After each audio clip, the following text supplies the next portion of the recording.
fat tissue is more than insulation. Okay, so we need to look past this scale. We need to look past BMI. We need to look past all these other shortcuts, which are likely what your doctor looks at when you go to the doctor's office for your annual checkups. Insulin tells things to grow.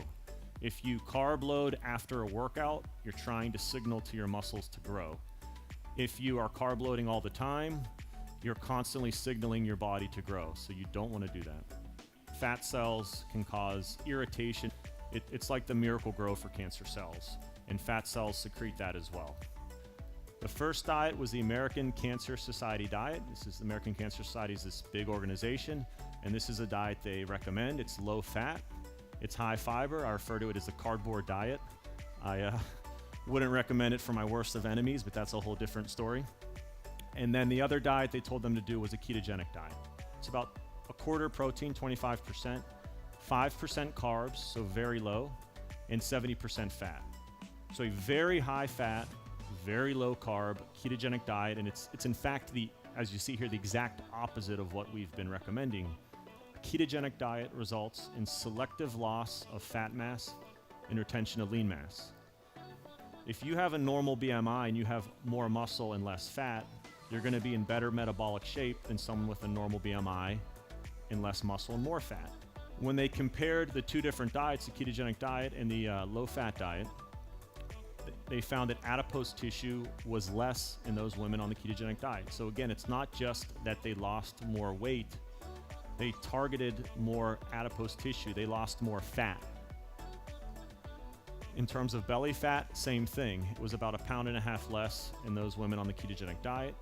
Visceral fat to center fat, in terms of the percent change, the percent change was huge. It was 22%. It's not a big expensive drug. Doesn't have a ton of side effects. It actually makes you feel a lot better. This is a study that happened last year. This was all over the news. It was a low carb-ish diet versus a low fat diet. The low carb diet was about 45% fat, 30% carbs, and 25% protein. The key with this study, again, this is a randomized study, so this is something I could say to patients, hey, this is high-level evidence for how you can make yourself healthier. There was no calorie counting.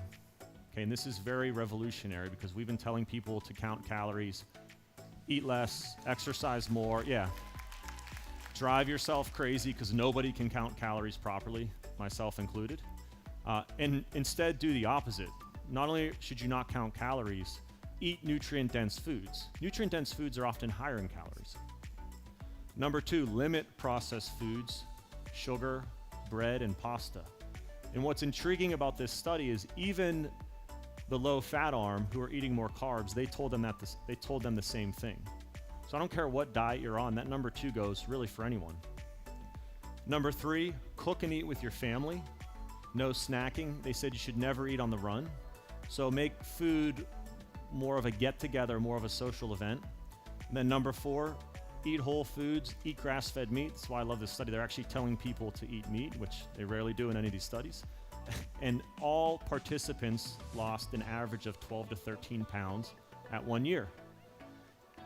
So these are things that I now tell my patients, and when I get criticized from other physicians, I say, well, we have a randomized study. So, go read that, and then we'll talk.